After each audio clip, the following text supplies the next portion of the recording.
할렐루야. 사도행전 강의 13번째 시간, 6장 8절부터 7장 8절까지 같이 한번 읽겠습니다.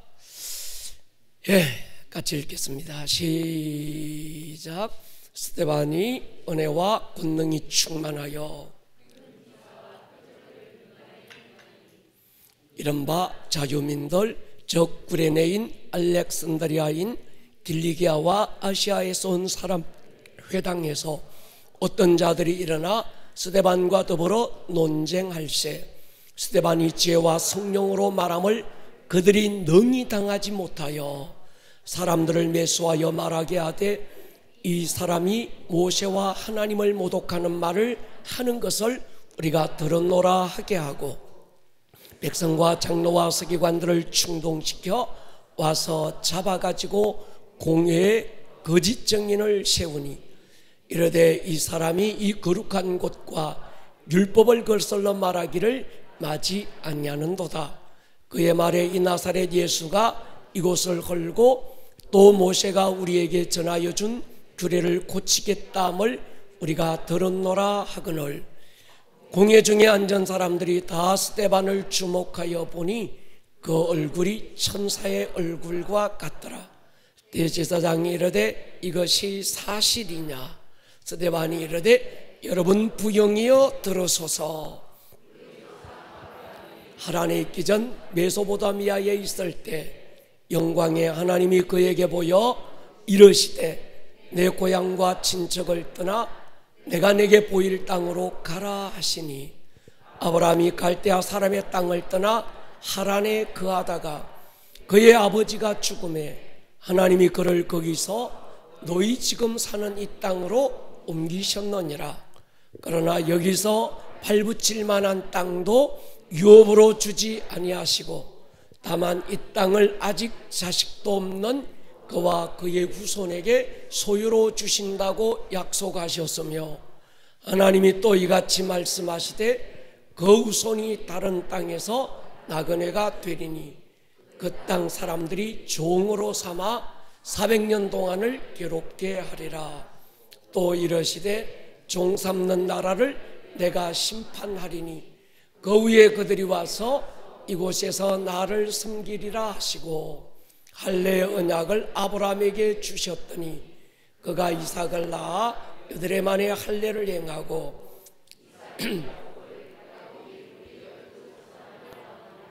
아멘.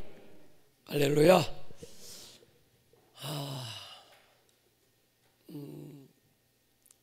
가끔씩 제 마음이 건조해질 때면 유튜브에서 고 오카는 목사님의 마지막 고별 설교를 가끔씩 듣습니다.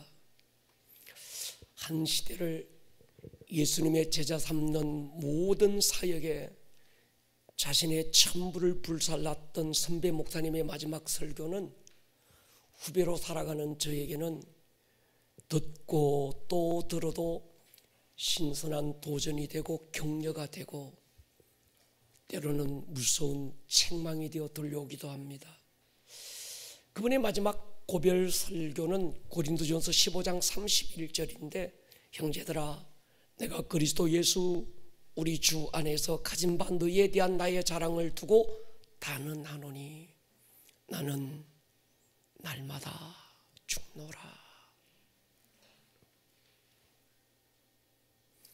선배 목사님의 자랑은 예수 안에서 날마다 죽는 죽음이었어요. 바울의 자랑도 내가 날마다 죽는다. 그런데 나는 왜 이렇게 죽지 못하고 살아서 팔팔대고 있는지 제 자신이 속상하고 부끄럽고 초라하고 십자가 위에서 나를 못 받고 예수님과 함께 장사 지낸 바 된 내 옛사람이 다시 살아서 꿈틀대는 것 같은 것들을 느낄 때마다 자신에 대해서 좌절할 때가 있습니다. 그리고 선포하지요. 내 영혼아 내 육체에게 선포합니다. 너는 예수와 함께 십자가에 못 박혔고 동의하십니까? 그분과 함께 이미 장사 지낸 바 되었으니 너는 죽은 존재임을 선포하노라. 우리는 날마다 자기 안에 있는 육신의 정욕과 안목의 정욕과 이생의 자랑을 향하여 선포해야 합니다. 너는 죽었다. 너는 이미 장사 지낸 바 되었다. 오늘 본문 처음 교회 사도행전 교회에서 처음 7 집사로 세워졌던 평신도 가운데 한 사람 스데반 집사의 고별 설교, 마지막 설교지요. 신약 성경에 사도가 아닌 평신도에 대한 글이 자세하게 기록된 두 사람이 있는데 사도행전 8장의 빌립과 사도행전 6장 7장의 스데반의 이야기입니다. 이들의 사역이 정말 중요한 것은 우리 교회가 지향하는 사도적 영성, 사도적 평신도의 가장 모델이 되는 사람, 바로 이 두 사람이죠. 우리 장로님들이, 우리 권사님들이, 우리 교회 청년들이, 우리 교회 모든 어린아이들 다음 세대에 이르기까지 우리가 바라보고 배우고 싶고 닮고 싶고 모델이 될 만한 유일한 어떤 것, 성경 속에서 자랑하고 있는 평신도, 이 땅 어딘가에서 흔하게 찾아볼 그런 평신도 말고 사도행전에 나오는 주님이 그토록 성경의 그 많은 부분을 어떤 왕들은 한 줄 얘기하고 끝나거든요.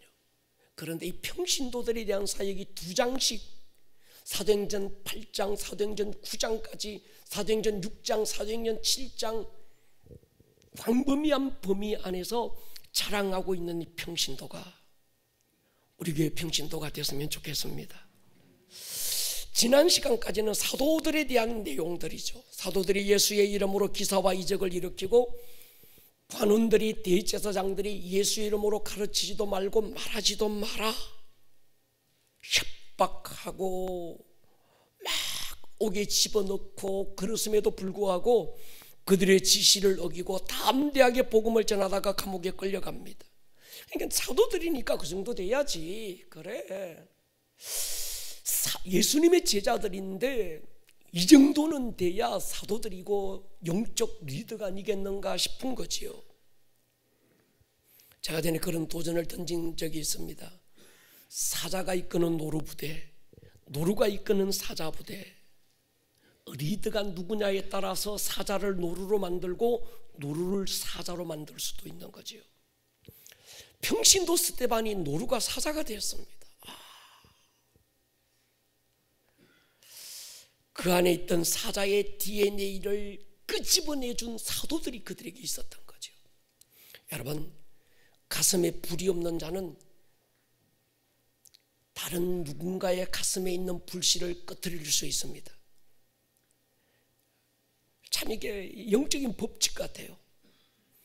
자기 안에 불이 있는 사람은 다른 사람의 이 가슴에 있는 그 신락 같은 불씨를 막 만나면 일으켜서 화력이 되는데, 가슴이 식은 자는 다른 사람의 가슴에 있는 불씨마저 끄고 마는, 이것이 영적인 법칙이죠.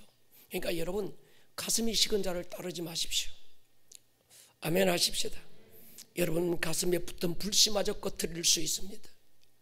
당신 가슴에 불이 없으면 다른 사람의 가슴에 불씨마저 꺼버리는 역할을 맡게 된다는 걸 기억하셔야 합니다. 사자를 따르던 7 집사들의 가슴에 불이 붙으면서 그들도 사자가 되기 시작합니다. 누구를 따르느냐 굉장히 중요한 것 같습니다. 여러분, 가슴에 불이 없는 자를 따르지 마십시오. 머리에 지식이 크고 가진 경험이 많고 온갖 그 자랑해도 가슴이 식은 자를 따르면 안 됩니다. 하나님의 성전에는 하늘로부터 온 불이 끄지면 안 되잖아요. 이게 다른 인위적으로 만든 불도 아니고 어떤 사람이 꾸며 만든 불로는 안 되는 거죠. 그래서 아론의 2 아들들이 사람이 만든 하늘로부터 온 불이 아닌 사람으로부터 온 불, 그 불을 가지고 하나님의 성전을 밝히려다가 그 자리에서 죽잖아요. 여러분, 불은 감출 수가 없습니다. 불은 흉내낼 수가 없습니다.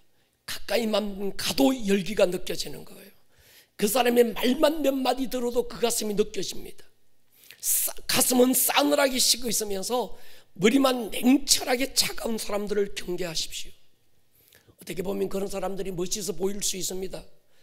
가슴이 뜨거운 사람은 좀 어리숙하게 보일 수도 있습니다.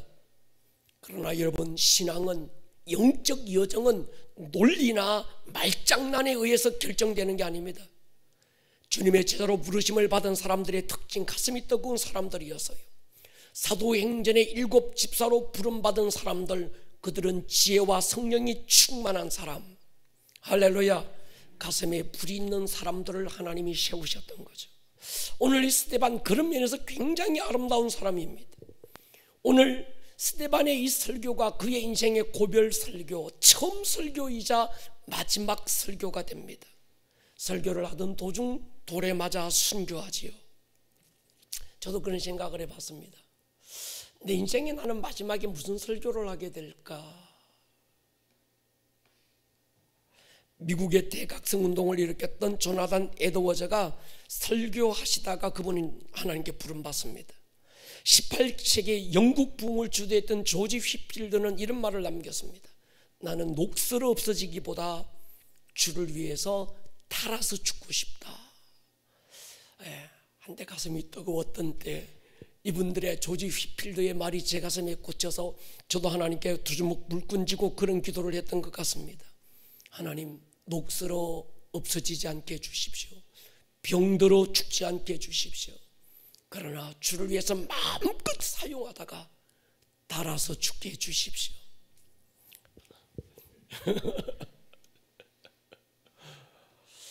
그런 생각을 해보는 겁니다. 강단에서 설교하다가 부름받으면 얼마나 좋을까. 제 주변에 그런 선배 목사님들이 계세요. 설교하다가 강단에서 부름받은 사람들. 성도님들은 깜짝 놀랄 수 있습니다. 목사가 설교하다가 죽으면 얼마나 놀라겠어요. 그때도 놀라지 않을 수 있기를 축복하고, 천국 황송에 박수 쳐줄 수 있기를 주의 이름으로 축복합니다.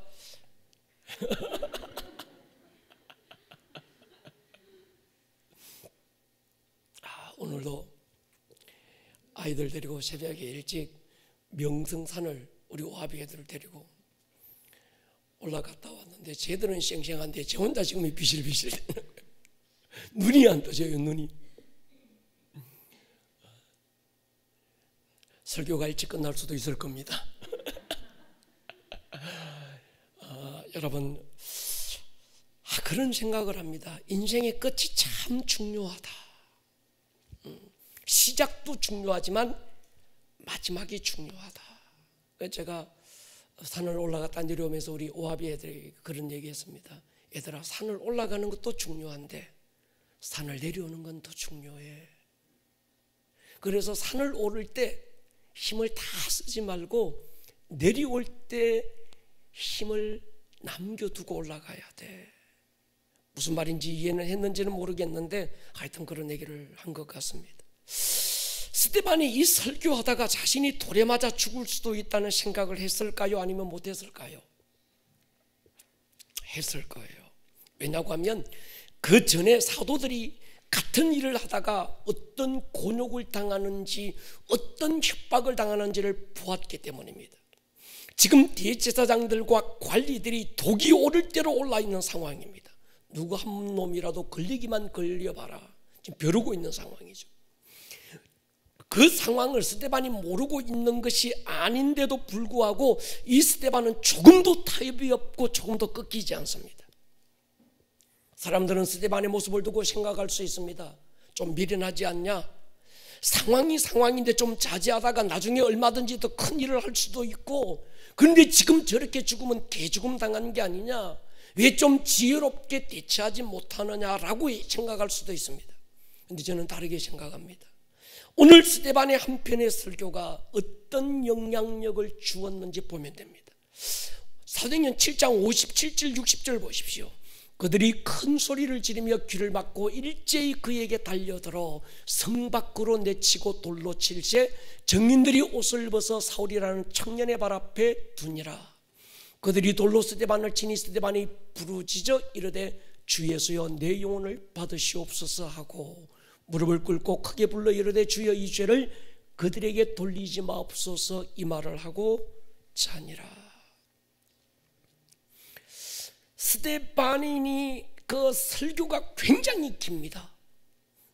여러분들이 이 목사 설교가 길다고 그러시는데 스데반의 설교는 훨씬 더 깁니다. 그래서 영감 있는 사람들의 공통점, 설교가 깁니다. 죄송합니다. 능력이 없어서 그렇습니다. 그러니까 이 스데반이 그 긴 설교를 하는 그 설교를 끝까지 듣고 있었던 한 사람이 있었는데 바로 바울이죠. 그리고 그 바울의 눈앞에서 스데반이 돌에 맞아 죽습니다. 그 자리에서 스데반의 얼굴빛, 죽어가면서 남긴 마지막 기도를 이 바울이 생생하게 듣고 있었습니다. 바울의 기질이 좀 점액질 같은 사람이거든요. 그러니까 대충 흘려서 듣지 않았을 겁니다. 겉으로는 저런 인간은 죽어야 된다고 가표를 던졌지만 속으로는 아마 이 바울의 사울의 청년 안에 엄청난 혼돈과 충격을 받았을 거예요. 신학자들은 바울 신학에 결정적인 영향력을 준 것이 바로 스데반의 설교라고 얘기해요. 스데반이 마지막 설교를 할 때 이 바울은 아직 예수님을 알지도 못했고 만난 적도 없고 어디 가서 복음을 들은 적도 없습니다. 그의 인생에 처음으로 들었던 복음이 스데반의 처음이자 마지막 설교였던 거죠. 그러니까 제가 바울의 서신서를 읽어보지만 바울의 모든 서신서의 그 흐름과 그 결정적인 내용은 스데반이 설교했던 이 설교에서 그대로 흐르고 있습니다. 그렇다고 한다면 스데반은 죽었지만 단 한 번의 설교로 아주 짧은 인생 요절하고 말았지만 바울 안에서 스데반은 다시 살아났고 복음이 전해질 때마다 바울의 입을 통해서 스데반의 설교는 외쳐지고 있었던 거지요. 기억하셔야 합니다. 나는 죽어도 내가 전한 복음은 죽지 않는다. 아멘 하십시다. 나는 흙으로 사라질 수 있어도 내가 전한 이 복음은 사라지지 않는 거예요. 그래서 성경은 말합니다. 꽃은 시들고 잎은 마르지만 주의 말씀은 세세토록 살아있는 줄로 믿습니다.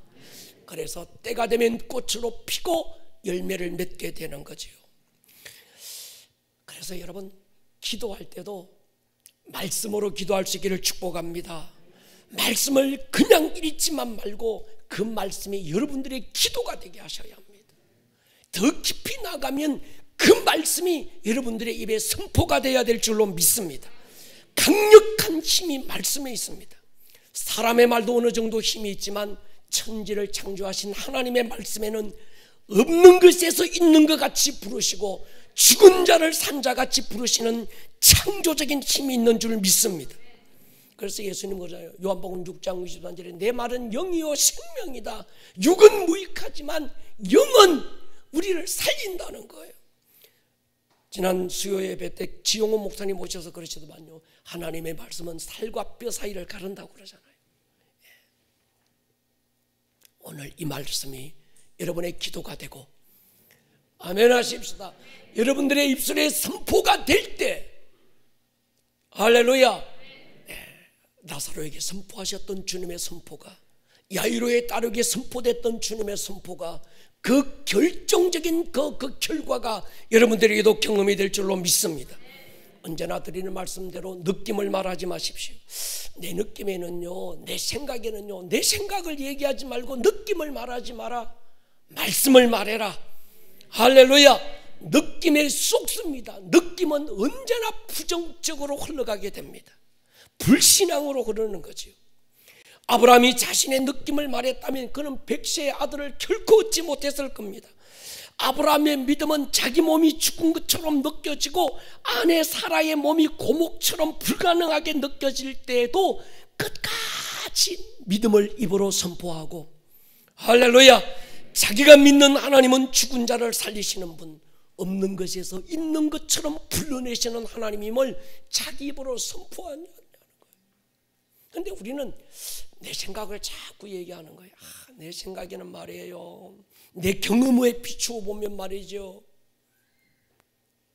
내 경험, 내 생각이 절대화되면 그건 반드시 불신앙으로 흐른다는 거예요. 생각해 보십시오. 모세가 홍해 앞에서 자기의 느낌을 말했다면 어떻게 됐을까요? 여호수아가 요단강 앞에서 아니면 여리고성 앞에서 자기의 느낌을 선포했다면, 엘리야가 갈멜산 정상에서 자신의 상황을 있는 그대로 선포했다면 어떻게 됐을까요? 내 느낌과 내 믿음은 방향이 다릅니다. 우리는 느낌을 선택하지 말고 믿음을 선택할 수 있기를 축복하고 말씀을 취할 수 있기를 주의 이름으로 축원합니다. 이사야 55장 보십시오. 같이 읽겠습니다. 크게 선포하셔야 합니다. 시작.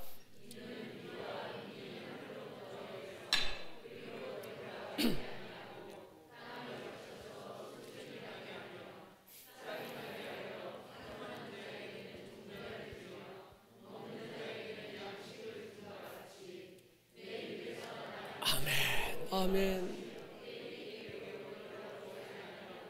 나의 기뻐하는 뜻을 이루며 내가 보낸 일에 형통함이니라. 동의하십니까? 비와 눈은 하늘로부터 내려와서 없어지는 게 아니고 땅을 적시고 싹을 틔우고 꽃을 피우고 열매를 맺게 합니다. 그리고 그 모든 일을 다 한 다음 생명을 살린 다음 하늘로 돌아가는 거지요. 하나님의 말씀도 그와 같다는 거예요. 그 말씀이 창조적인 힘이 있습니다. 그 말씀을 들을 때 믿음이 생기고 믿음이 자라고 구원의 열매를 맺는 줄로 믿습니다. 그러니까 기도하실 때 하나님, 네 상황을 자꾸 하나님 그분께 기억시키기보다 주의 말씀이 오늘 나의 기도가 되고, 그러니까 하나님의 말씀이 기도로 이어지고 그것이 내 믿음의 선포가 되어져야 해요. 할렐루야.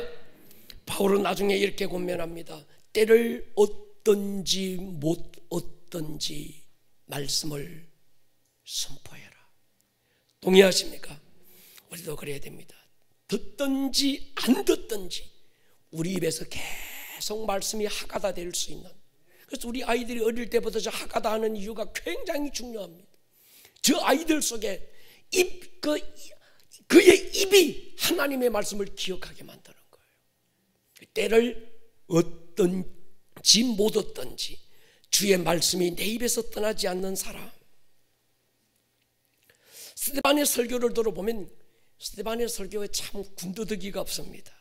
복음의 엑기스가 그대로 전달되는데 아브라함부터 시작해요. 이스라엘 사람들에게 아브라함은 그냥 개인 아브라함이 아니죠. 그들 자신이 아브라함의 허리에서 나왔고 아브라함의 자손이라는 것에 대한 자부심이 굉장히 강했습니다. 수많은 사람들이 모인 자리에서 갑자기 스데반이 일어나서 큰 소리로 열정적으로 복음을 선포하고 있는데, 처음부터 예수님이 어떻고 저떻고 했다면 사람들은 스데반의 설교 들어보기도 전에 돌로 때려 죽였을 거예요.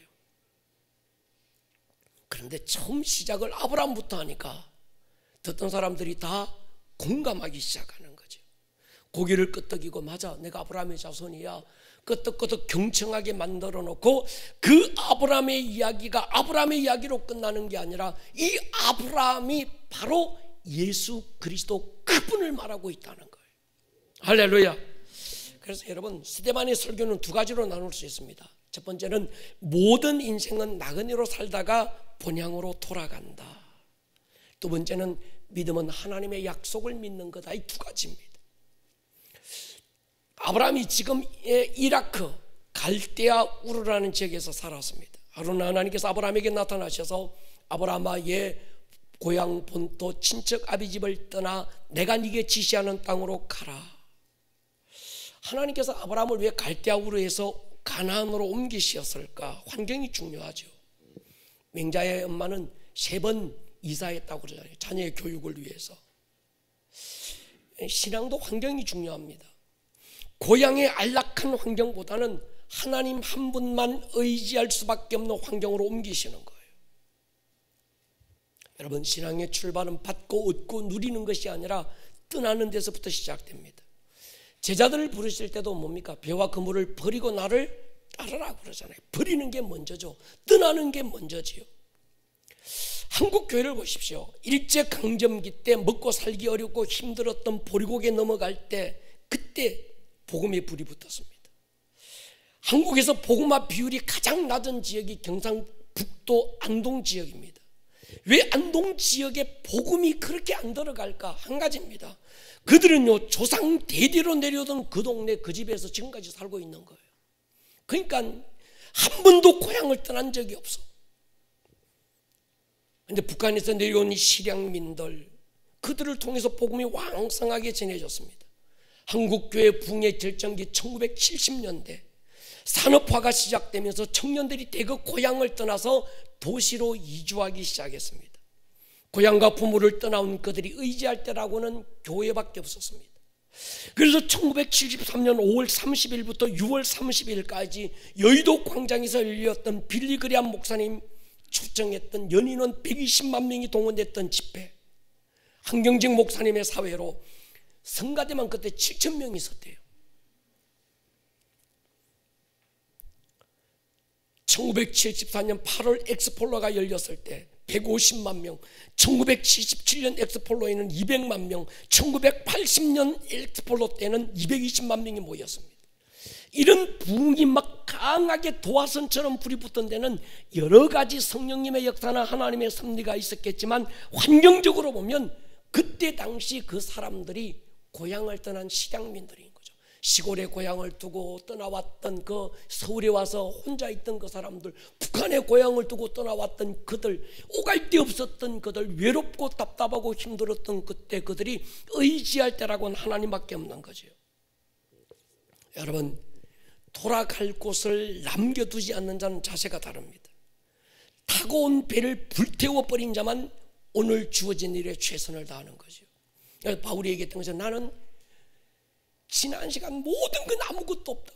지금밖에 없다.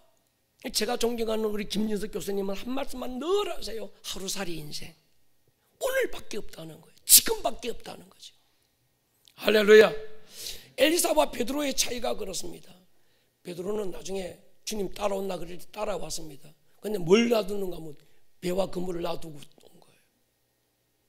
그 나중에 주님 부인하고 나서 돌아가서 그 배를 다시 붙이는 거죠. 그물을 다시 잡는 거죠. 그런데 엘리사는 자기가 가지고 있던 이 12개리 소를 잡아서 다 이웃 사람들에게 나눠주고 스승 엘리야에게 다 대접하고 아무것도 남겨두지 않고 따르는 거예요. 여러분, 신앙의 여정이 이와 같을 줄로 믿습니다. 이왕에 예수 믿었으면 세상으로 돌아갈 배를 태워버려야지요. 주님이 아니고는 어디에도 돌아갈 곳이 없는 자가 끝까지 주님을 따릅니다. 제가 우리 목사님들을 보면요, 야, 저 목사님은 재주도 너무 많아. 예? 그리고 부모로부터 물려받은 재산도 많아.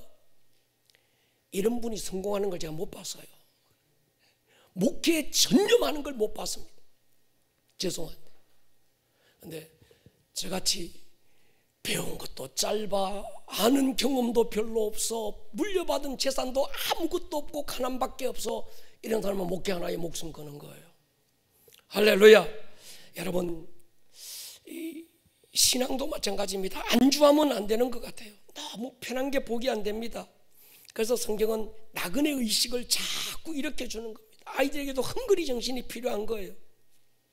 신앙도요, 내 신앙에 목사님 이대로가 우리 교회는 좋아요. 그때부터 그 교회는 썩기 시작합니다. 그래서 영적 리더는 끝없는 도전을 주고 끝없는 목표를 주고 이루었담도 아니요 얻었담도 아니라, 할렐루야, 앞에서 부르는 또 다른 부름의 표대를 또 정해주고 우리는 또 달려가야 되고, 할렐루야. 그런다고 그러더만요, 시골에서 저 바닷가에서 고기를 잡아가지고 대도시까지 오는 과정 속에서 고기가 다 죽는데요. 그런데 이 고기를 살리는 방법이 있대요. 그 수족관에 이 고기를 잡아먹는 고기 한 마리 집어넣으면 다 산답니다. 도망 다니다가 산대요, 끝까지. 그런데 아무것도 없으면 이게 죽는다는 거예요. 하나님께서 아브라함을 본토 친척 아버지 집에서 끄집어내신 이유도 여기 있고, 요셉의 환경을 깨뜨리셔서 애굽으로 보내신 이유도 여기 있고, 야곱을 쫓아내서 밧단 아람으로 보내신 것도 여기 있지 않겠냐는 거예요. 모세 보십시오. 애굽 왕궁에서 화롭고 안락한 환경에서 40년간 살다가 하나님께서 그를 뭡니까? 광야로 몰아내버려요. 모든 관계 끊어버리고 그 광야에서 하나님 한 분만 바라보게 만드는 거예요. 다윗 보십시오. 사울왕의 최고의 환경과 관계를, 사위로서의 관계를 깨뜨려버리고 익숙한 환경을 떠나서 새로운 광야로 그를 몰아내잖아요. 여러분, 광야를 경험하지 못한 사람이 롱런하는 걸 제가 못 봤습니다. 목사님들도 그렇고 평신도들도 그렇고 하나님 앞에서 정말 마지막 죽음의 고비를 넘겨본, 사선을 넘어본 그 사람이라야 롱런을 하더라고요. 우리 아이들에게도요, 너무 우리 애들 이쁘다고 아쉬움이 없는 환경만 만들어주면 그 아이 죽습니다. 어렸을 때 좀 뭔가 아쉽고 부족하고 그 헝그리 정신이 저 아이들에게 배어야 되거든요. 근데 요즘 우리 아이들이 아쉬운 게 뭔지 몰라요. 말만 하면 말하기도 전에 부모가 다 채워져 버리는 거예요. 아이들에게 그게 복이 안 되는 거죠. 지금 광야를 지나서 외로운 사람 없습니까? 하나님 나만 홀로 남았다고 소리치고 싶은 사람이 있습니까? 귀를 기울이면 주의 음성이 들릴 거예요. 내가 너와 함께하고 있다. 할렐루야. 주님, 꿈도 없고요, 비전도 없고요, 앞도 안 보이는데요, 나만 홀로 남았는데요, 아무도 나를 인정해 주지 않는데요, 주님 말씀해요. 내가 너를 붙들고 있다. 동의하십니까? 스데반의 긴 설교 핵심 가운데 하나가 이겁니다. 7장 3절 보십시오. 이르시되 네 고향과 친척을 떠나 내가 네게 보일 땅으로 가라. 믿음은 떠남에서 시작합니다. 믿음은 광야에서부터 출발해요. 조금 전에 말씀드렸던 우리 김진석 교수님, 그분을 보면요, 영적 하루살이 인생을 얘기하시는데 그날 하루밖에 없다고 생각하시더라고요. 그러니까 그분이 지금 연세가 70이 훨씬 지났는데도 후배인 저들이, 이 제자인 저들이 못 따라다녀요. 얼마나 아주 그분이 늘 하시는 말씀이 있습니다. 사람이요, 죽을 때가 되면 힘이 4배가 난대요.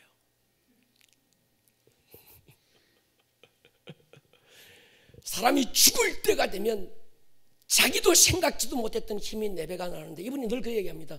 나는 내가 가진 힘의 4배를 오늘도 산다. 예, 오늘 나는 죽는다고 생각하니까. 이분이 막 날아다니는 것 같아요, 이분. 근데 우리는 이 나그네 의식이 없는 겁니다. 신앙의 위기의식이 없는 거예요. 내일 또 있고 또 있고 1000년을 살고 10,000년을 살 것처럼 사는 거예요. 베드로전서는 이렇게 얘기하지요. 같이 읽겠습니다. 1장 17절 시작. 외모로 보시지 않고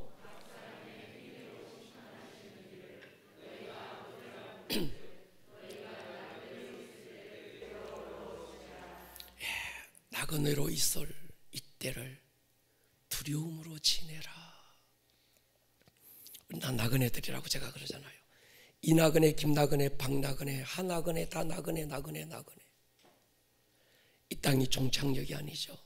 간이역입니다. 1000년을 살 것처럼 생각지 마세요.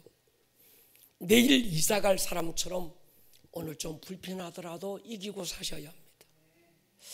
여행을 해보면요, 먹고 자는 게 다 불편하잖아요. 그런데 왜 우리가 자꾸 여행을 떠날까요? 여행지가 좋고, 아닙니다. 먹는 것도 불편, 입는 것도 불편, 자는 것도 불편, 다 불편한데 여행을 떠나는 이유는 한 가지 같아요. 집으로 돌아오기 위해서 떠나는 거예요. 할렐루야. 내게 주어진 상황이 얼마나 행복하고 좋은지 그거 불편함을 느끼는. 그러니까 우리가 여행 갔다가 돌아오면 제일 하는 얘기가 뭡니까?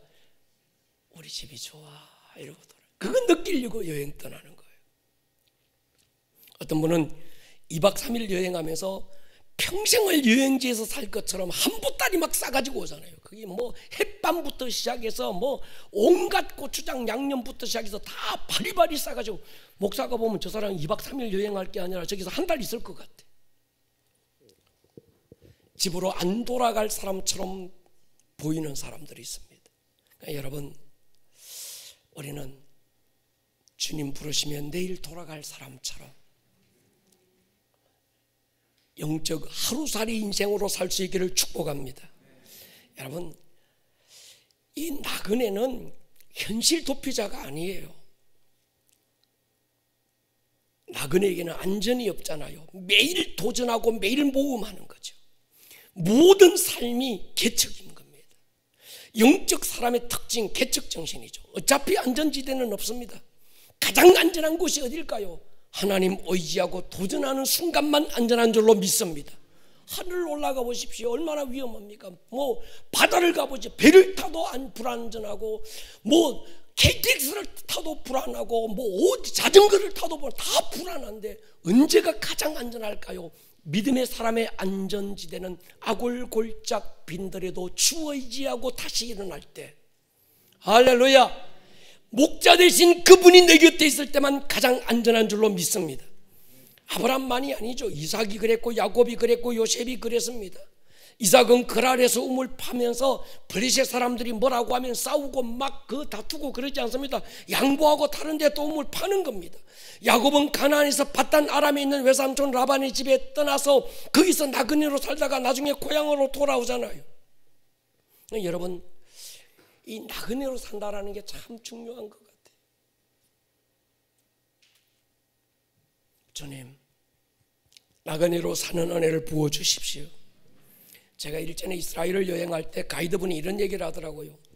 성전에서 불을 밝혔던 제사장의 역할 가운데 중요한 역할 중에 하나는 그 하나님의 성전에 불이 꺼지지 않는 거예요. 그럼 두 가지를 해야 됩니다.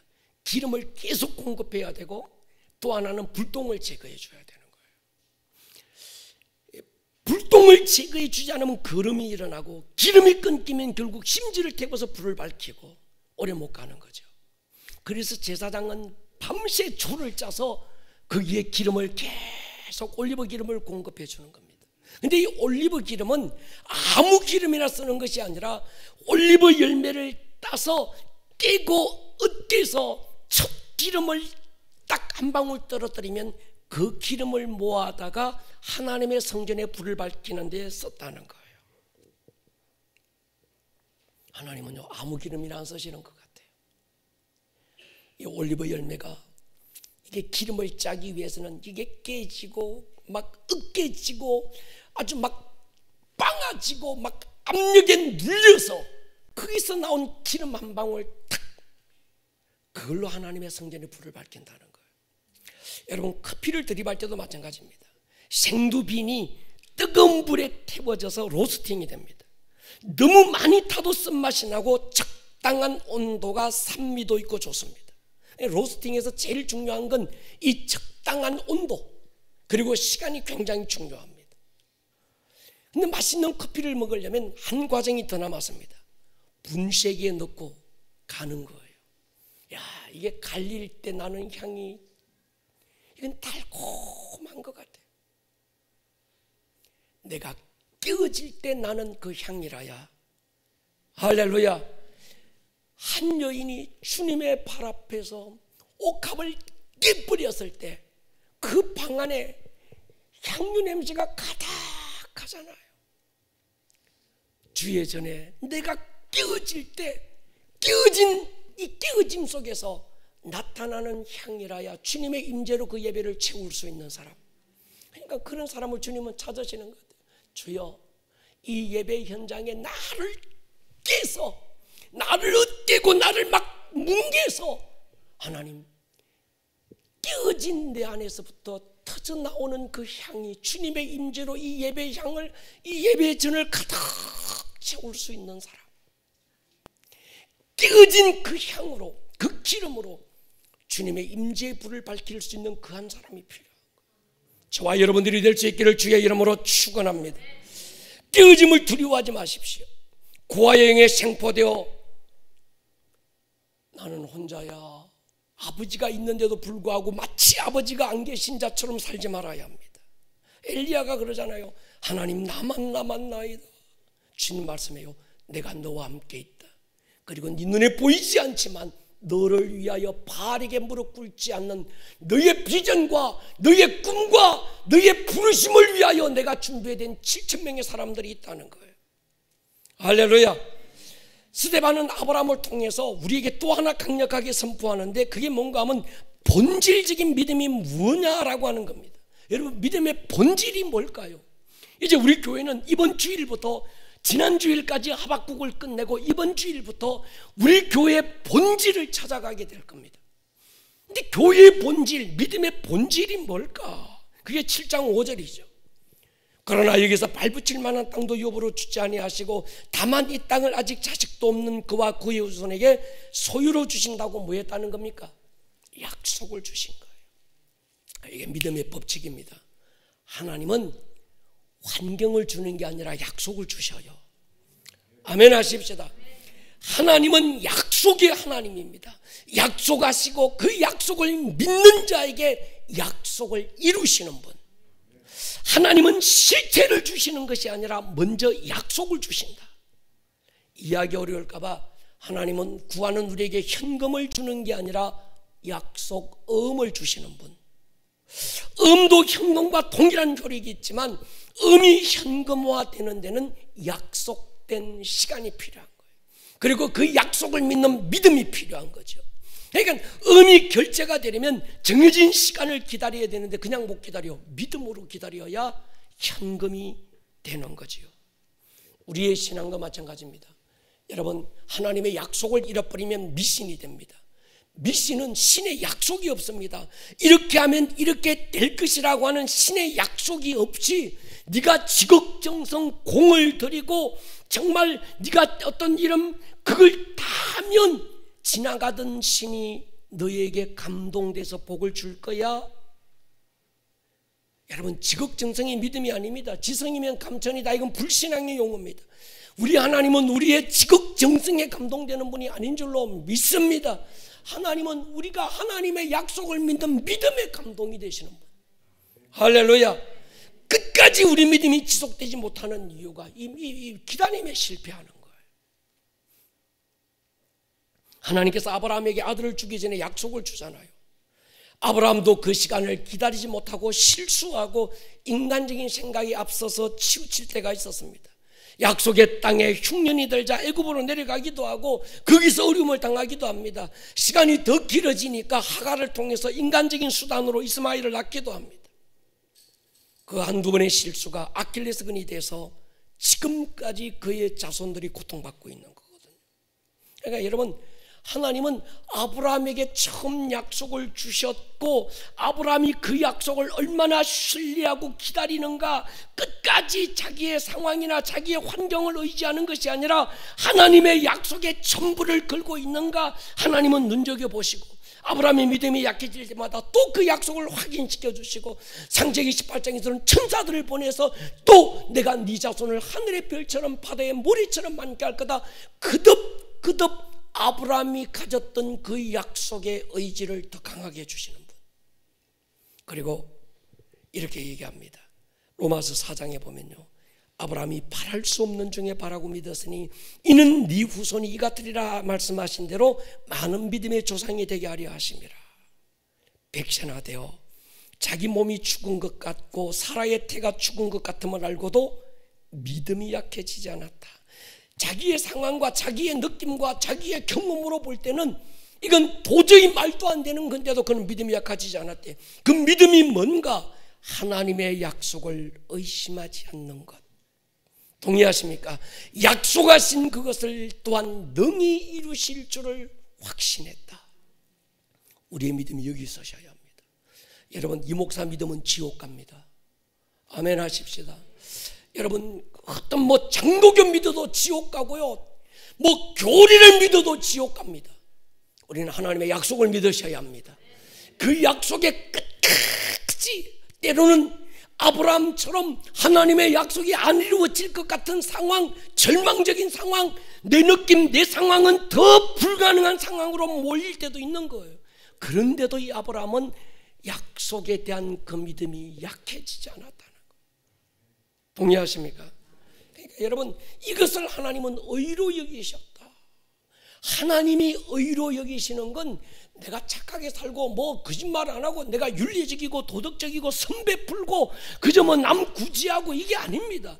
인간이 말하는 윤리와 도덕이 하나님이 말씀하시는 의의 기준이 아니라 하나님이 인정하시는 의는 하나님의 약속을 같이 붙들고, 동의하십니까?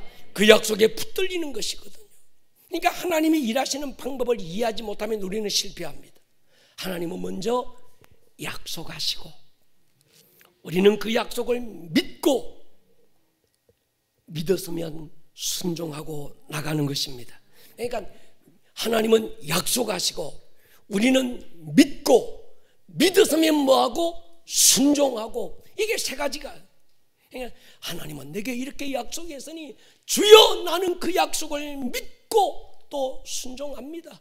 깨닫고 붙잡혀 순종하는 이 믿음을 하나님이 신원하여 주시옵소서. 그러니까 성도는 하나님의 약속을 믿고 그 약속에 자기의 전부를 거는 사람, 감정, 내 정성에 목숨 걸 사람들이 아닙니다. 하나님의 약속에 생명을 거는 사람. 하나님은 약속하셨고 나는 믿고 순종한다. 따라합시다. 하나님은 약속하셨고, 크게 하십시다. 아이들 목소리가 안 들려요. 하나님은 약속하셨고 나는 믿고 또 순종한다. 이게 믿음입니다. 이게 믿음이에요. 뭐 공중에 붕 떠서 뭐 헛다리 짚고 그런 일 하지 마십시오. 하나님은 약속하셨고 나는 믿었으니 깨닫고 붙잡혀 순종하고 나가는 이 발걸음을 통해서 하나님의 약속이 어떻게 이루어지는지 보게 될 것이다. 하나님의 시간표와 내 시간표가 다를 수 있습니다.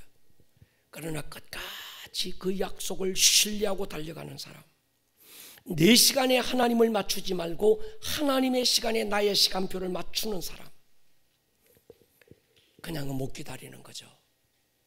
어떻게 해야 기다릴 수 있을까요? 무릎 꿇어야 기다릴 수 있고 두 손 모아야 기다리는 줄로 믿습니다. 하나님께서 말씀하시잖아요. 내년 이맘때 네가 아들이 있을 거다. 사라가 웃잖아요.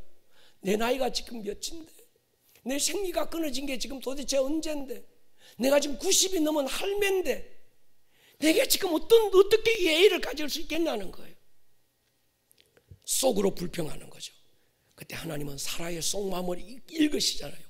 왜 웃냐 사라야? 안 웃었는데요. 네가 웃었다. 불신의 비웃음을 하나님은 기쁨과 행복의 웃음으로 바꾸시면서 아들의 이름을 이삭이라고 지으라고 하시는 거예요. 제가 생각해 봤습니다. 아브라함과 사라는 이삭이라고 하는 이름의 비하인드 스토리를 알잖아요. 아들 이삭을 부를 때마다 아마 아브라함의 마음은 복잡했을 겁니다. 이삭아 부를 때마다 내가 그때 하나님이 내 집에 찾아오셔서 네게 아들이 있을 거다 했을 때 내가 속으로 비웃었어. 그때 하나님의 약속을 그대로 온전히 신뢰하지 못하고 비웃었던 그 비웃음이 아들의 이름이 되어 지어질 줄 어떻게 알았겠어요? 사람들은 이삭이라는 그 이름, 웃음, 하나님과 사람들 앞에 기쁨을 준 자라는 이름으로 해석하지만, 그러나 이 아브라함과 사라만은 이 이름이 처음 시작돼 비하인드 스토리를 그가 알고 있는 거예요. 그래서 이삭에게 너는 절대로 살아가는 동안에 하나님이 무엇라고 말씀하시던 그 약속을 비웃는 자가 되지 말아다오 이삭아. 할렐루야. 이렇게 부르지 않았겠냐, 그냥 저 혼자 속으로 생각한 거예요.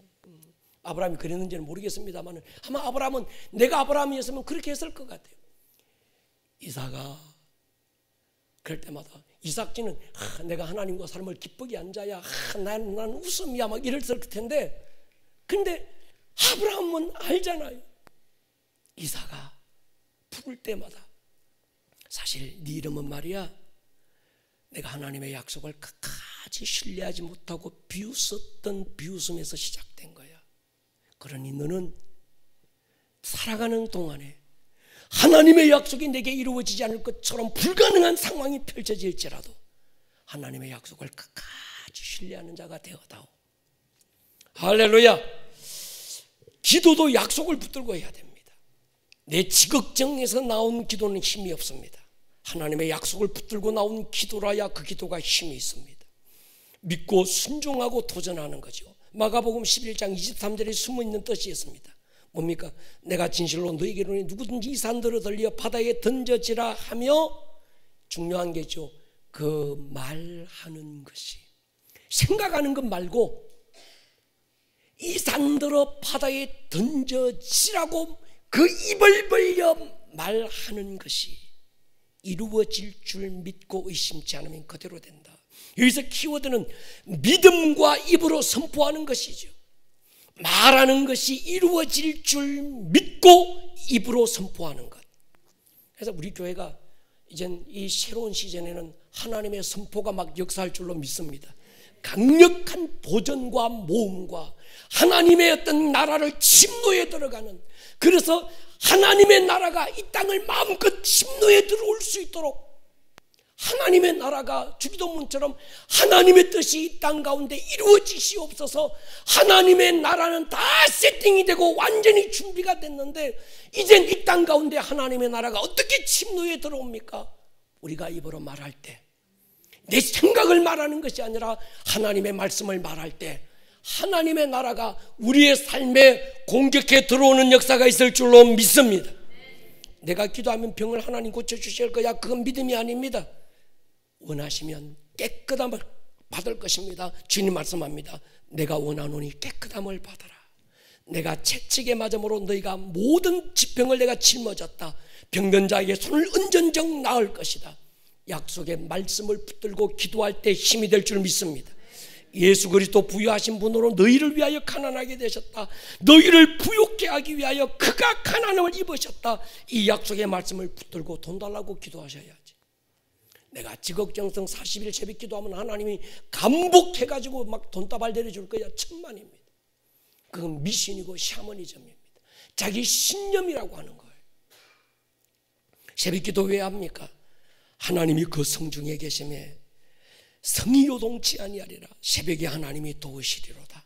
우리 예수님 새벽에 기도하셨고 쉬지 말라 기도의 약속이 있기 때문에 우리는 그 시간에 기도하고, 그래서 내년부터 우리 교회는 기도가 끊어지지 않고 예배가 끊어지지 않고 말씀의 선포가 끊어지지 않는 교회가 되기 위해서 우리가 지금 붙들고 몸부림치고 있는데, 그렇게 하는 이유가 뭡니까? 우리는 하나님의 약속을 가진 자이기 때문에. 할렐루야. 이게 목사가 만들어낸 프로그램이나 목사가 인위적으로 만들어낸 어떤 모조품 비전이라고 하면 이건 아무 의미가 없습니다. 목사가 코로나가 올 때 리셋하자, 리스타트 하십시다, 리바이벌, 부흥을 외칩시다, 저기서 파도의 무리를 밟고 오시는 하나님, 그 부흥이라는 것이 인위적이고 조작하고 만들어낸 것이라고 한다면 이건 다 부도나고 마는 겁니다. 그러나 하나님의 약속된 말씀이 우리 가운데 선포되면, 할렐루야, 코로나가 뭐 이게 뭔 의미가 있겠냐는 거예요. 여러분, 그렇습니다. 삶의 모든 근거를 하나님의 말씀에서 찾는 사람이 하나님의 말씀이죠. 그러니까 내가 꿈 꿨는데 그런 소리 좀 하지 마십시오. 하나님은 이렇게 말씀하셨다. 할렐루야. 내가 환상을 봤는데 뭐 그런 얘기하지 마십시오. 우리는 환상을 쫓는 자도 아니고 꿈을 쫓는 자가 아닙니다.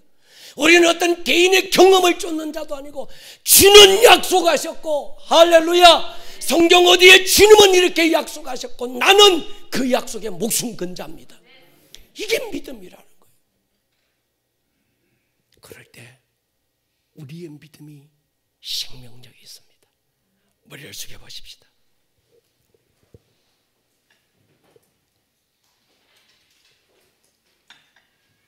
사랑하는 여러분,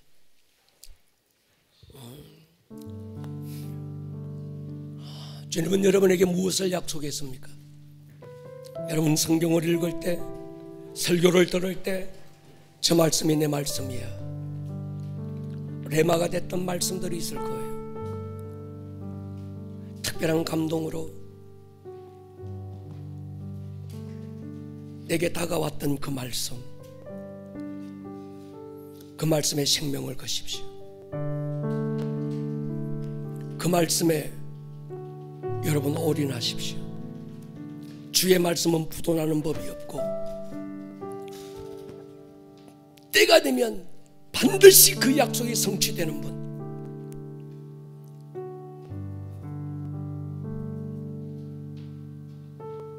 그래서 우리가 말씀을 읽어야 합니다. 우리 입에서 말씀이 떠나지 않게 해야 합니다. 선포하고 학가다하고 끊임없이 그 말씀을 우리가 소리내서 읽어내야 됩니다. 그럴 때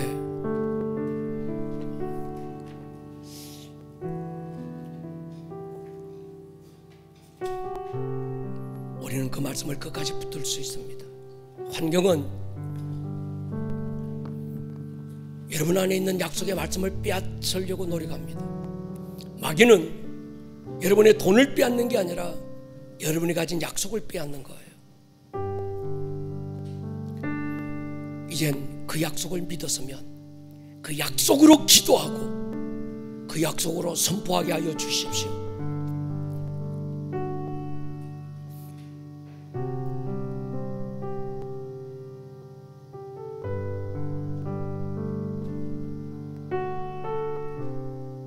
나의 하나님, 때로 내가 느끼지 못해도 내게 보이지 않아도 나는 하나님의 약속을 붙들고 큰 길을 만드시는 그 주님을 내가 의지하고 달려갈 것입니다. 주님 역사하여 주십시오. 이 믿음을 신원하여 주십시오. 주의 약속을 이루어 주십시오. 믿음으로 선포할 때마다 여리고성이 무너지게 하시고 주의 약속된 말씀이 내 입에서 선포될 때마다 어둠의 권세가 깨어지게 하여 주시고 만물이 그 말씀 앞에 복종하는 주의 영광을 나로 보게 하여 주시옵소서.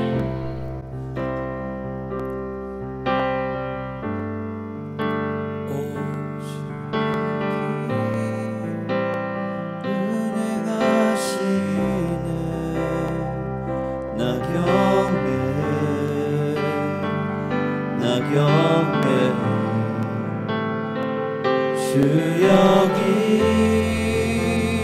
역사하시네. 나 경배해. 우리 자리에서 한번 일어설까요? 주님을 경배할 때는 일어서서 하는 겁니다. 만지시는 주 나 경배해. 할렐루야. 두 손을 번쩍 들고 한번 경배합니다. 우리 마음 치료하시네. 그 주님을 선포합니다. 그 주님을 찬양합니다. 그 주님을 경배합니다. 큰 길을 만드시는 주, 큰 기적 행하시는 주, 그는 나의 하나님. 약속을 지키시는 주, 어둠 속에 빛이 되시는 그는 나의 하나님.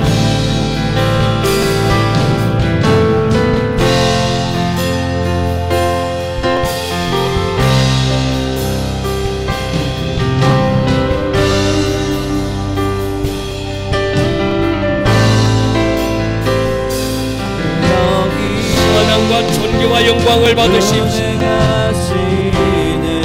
주의 약속을 이루십시오.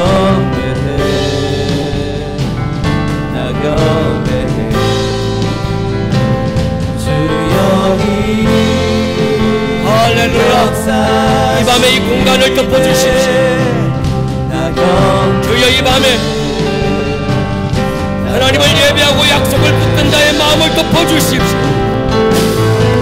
저들의 영을 깨워주십시오. 만드시는 큰 기적 행하시는 주, 그는 나의 하나님. 나의 하나님. 약속을 지키시는 주, 어둠 속에 빛이 되시는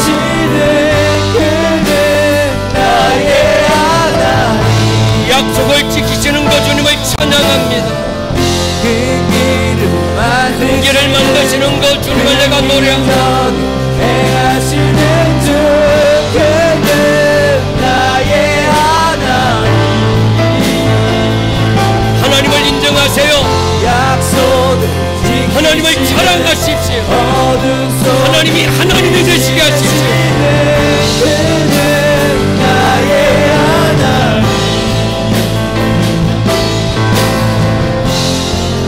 그 만드시는 주 그 기적을 행하시는 주 그는 나의 하나님. 약속은 나의 하나님입니다. 약속 주여 당신만 나의 하나님입니다. 어둠 속에 빛이 되시는 제게 약속하신 주님만 나의 하나님입니다. 주님만 나의 하나님입니다. 나의 하나님입니다. 당신만 나의 하나님임을 선포합니다. 나의 하나님, 나의 하나님, 나의 하나님, 나의 하나님, 나의 하나님, 나의 하나님. 비록 내게 보이지 않아, 비록 내가 느끼지 못해도 일하시네, 일하시네, 일하시네, 일하시네. 비록 내게 보이지 않아, 비록 내가 느끼지 못해도 일하시네, 일하시네, 일하시네. 비록 내게 보이지 않아, 비록 내가 느끼지 못해도 일하시네, 일하시네 주님. 일하시네, 일하시네 주님. 비록 내게 보이지 않아도, 비록 내가 느끼지 못해도 일하시네, 일하시네 주님. 일하시네 그 길을 만드시는 주 행하시는 주 그는 나의 하나님. 예수의 이름으로 다스릴 예수의 이름으로 지키시는 우리 안에 있는 모든 불신의 영은 떠나가라. 우리의 모든 의심과 불안과 두려움의 영들은 떠나가라. 모든 묶임과 결박으로부터 부러질지어다. 나의 하나님. 우리에게 믿음을 더하여 주시옵소서. 나의 하나님. 이름이 무엇인지를 알게 하여 주시옵소서. 나의 하나님. 나의 하나님. 나의 하나님. 나의 하나님. 이름 만드시는 주. 여러분, 우리 밤에 한번 기도할 것입니다. 하나님이 여러분에게 약속하신 게 무엇입니까? 사람의 말에 권위를 둘 것입니까? 하나님의 약속된 말씀에 권위를 둘 것입니까? 내 경험에 권위를 둘 것입니까? 주의 약속에 권위를 둘 것입니까? 내 상황에 권위를 둘 것입니까? 하나님의 약속에 내가 생명을 걸 것입니까? 여기서 믿음이 결정됩니다. 마리아에게 찾아오셨지만 마리아가 볼 때는 이미 끝났습니다. 게임 오버 되었습니다. 죽은 지 나흘이 나지 않았고 썩는 냄새가 나고 있습니다. 이미 장사까지 지내버렸습니다. 주님은 일부러 늦게 오셔서 우리가 볼 때 주님이 일부러 늦으시는 것처럼 보일 수 있습니다. 여러분, 주님이 야이로의 집으로 가는 그 노정에 12회를 혈루병으로 병든 그 여인이 주님의 다리를 붙들어요. 주님은 거기서 시간을 지체합니다. 그때 야이로의 집에서 사람이 달려왔습니다. 당신의 딸이 죽었습니다. 게임 오버, 끝났다는 거예요. 여러분, 우리의 시간과 하나님의 시간이 다릅니다. 그들에게 선포하신 주님의 말씀이 있습니다. 상황에 믿음을 두지 마라. 네가 믿으면 하나님의 영광을 볼 거야. 두려워하지 말고 믿기만 해라. 믿음이 뭡니까? 주의 약속을 붙드는 겁니다. 오늘 밤에 하나님이 여러분에게 무슨 말씀을 하셨든지 성경을 읽다가 그 말씀이 나의 기도가 될 때, 그 말씀이 내 입술의 믿음의 선포가 될 때, 내 속에 강력한 어떤 레마가 된 한 말씀, 거기서 무슨 말씀이든지 그 약속을 붙드십시오. 하나님의 타이밍을 기다리십시오. 그냥은 못 기다립니다. 계속 입으로 선포하셔야 합니다. 계속 기도로 선포하셔야 합니다. 이 밤에 한번 기도할 것입니다. 주여, 내가 이제 주님은 내게 약속하셨고 나는 믿었습니다. 이제 입으로 선포할 것입니다. 내 입술에 왕의 권세를 주십시오. 주여, 내 입술을 신원하여 주십시오. 약속의 말씀을 하나님 보증하여 주십시오. 이 시간 주의 말씀은 만물이 복종하고 주의 말씀은 살았고 운동력이 있습니다. 우리 시간 주여 한번 부르고 통성으로 기도할 때 주의 약속을 이루어 주십시오. 주여 한번 부르고 기도합니다.